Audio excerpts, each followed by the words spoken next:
पहले के लोग 100-100 साल तक जीते थे क्योंकि उनका जीवन था भाई प्रकृति के संग और भोजन था शुद्ध, सात्विक और केमिकल रहित। वे पुरुष और स्त्रियां थे मजबूत, निरोगी, क्योंकि वे ऋषि मुनियों द्वारा बनाई गई आयुर्वेदिक औषधियों का सेवन करते थे। लेकिन आज इस भीड़ भाड़ और केमिकल भरी दुनिया में मनुष्य का शरीर कमजोर, थका और रोगी हो गया है। इसीलिए श्री धन्वंतरी धाम सरकार ने आयुर्वेद की उसी खोई हुई परंपरा को पुनः जीवित किया है। हजारों साल पुराने ऋषि मुनियों के सूत्र से बना दिव्य शक्ति आयुर्वेदिक पाउडर यह शरीर को अंदर से मजबूत बनाता है, रक्त शुद्धि करता है और ऊर्जा भरता है। अब समय है फिर से स्वस्थ, शक्तिशाली, दीर्घायु बनने का। दिव्य शक्ति के साथ अपनाइए प्राकृतिक जीवन शक्ति। आज ही ऑर्डर करें। आपण बघत आहात डिजिटल इंडियाचे डिजिटल न्यूज। ठाम मत मराठी न्यूज। प्रभाग क्रमांक 3 मधून समाजवादी पार्टीकडून संजुम खाटीक यांचा उमेदवारी अर्ज दाखल। समाजकार्याच्या कामगिरीला मतदारांचा सकारात्मक प्रतिसाद। निदर्शनीय समाजकार्यामुळे संजुम खाटीक चर्चेत।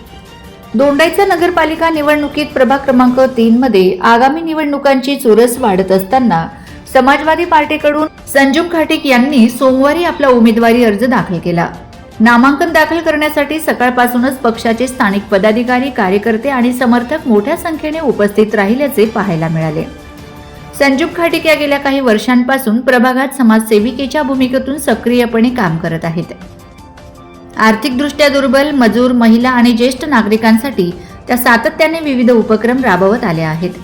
विशेषतः आरोग्य क्षेत्रात त्यांनी केलेले प्रयत्न लक्षवेधी ठरले आहेत। महाग उपचार, गुंतागुंतीची कागदपत्र, हॉस्पिटलमधील अडथळे आणि मदतीचे अभाव यामुळे त्रस्त असलेल्या गरीब महिलांना न्याय मिळवून देण्यासाठी त्यांनी अनेक प्रकरणात पुढाकार घेतला आहे। स्थानिक रुग्णांना मोफत तपासणी शिबिरं, औषधांची सुविधा, रक्तदान शिबिरांचे आयोजन तसेच तातडीच्या वैद्यकीय मदतीसाठी त्वरित सहकार्य हा उपक्रम राबवून त्यांनी नागरिकांचा विश्वास जिंकला आहे। नामांकनानंतर संजुम खाटीक यांनी प्रभागातील नागरिकांशी संवाद साधताना आपले आगामी कार्य आराखडे सादर केले। विकास कामांना गती देणे, पाणी पुरवठा व रस्ते दुरुस्ती यांसारख्या मूलभूत सुविधांवर भर तसेच महिलांसाठी अधिक मजबूत आरोग्य सुविधा उभारणे यावर त्या काम करणार असल्याचे त्यांनी स्पष्ट केले। त्यांच्या या प्रयत्नांना प्रभागातील मतदारांकडून सकारात्मक प्रतिसाद मिळत असल्याचे स्थानिक पातळीवर दिसून आले। अनेक रहिवाशांनी त्यांच्या समाजकार्यामुळे प्रभागात विश्वासाचे वातावरण असल्याचे सांगितले। काही ज्येष्ठ नागरिक आणि महिलांनी संजुम खाटीक यांच्याशी असलेले थेट संवाद आणि तातडीची मदत मिळाल्याचे अनुभवही व्यक्त केले। उमेदवारी अर्ज दाखल झाल्यानंतर समाजवादी पार्टीच्या स्थानिक कार्यकर्त्यांमध्ये उत्साहाचे वातावरण निर्माण झाले।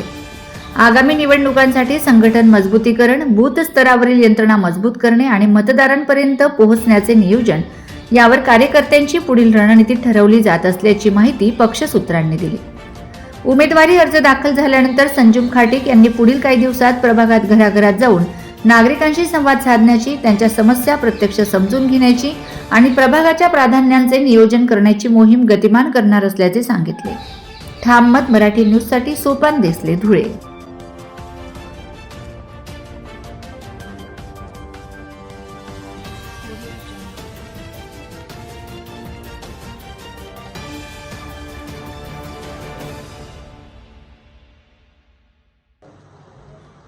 मैं संजुम खाटीक, दोंडाईचा समाजवादी पार्टी की महिला शहर अध्यक्ष। आज हम लोगों ने समाजवादी पार्टी के पक्ष से दोंडाईचा नगर परिषद में नगर सेवक के लिए फॉर्म भरा है। महाराष्ट्रातील ताज्या घडामोडींसाठी पाहत रहा ठाम मत मराठी न्यूज। तसेच आमच्या चॅनलला लाईक, शेअर, सबस्क्राईब करायला विसरू नका।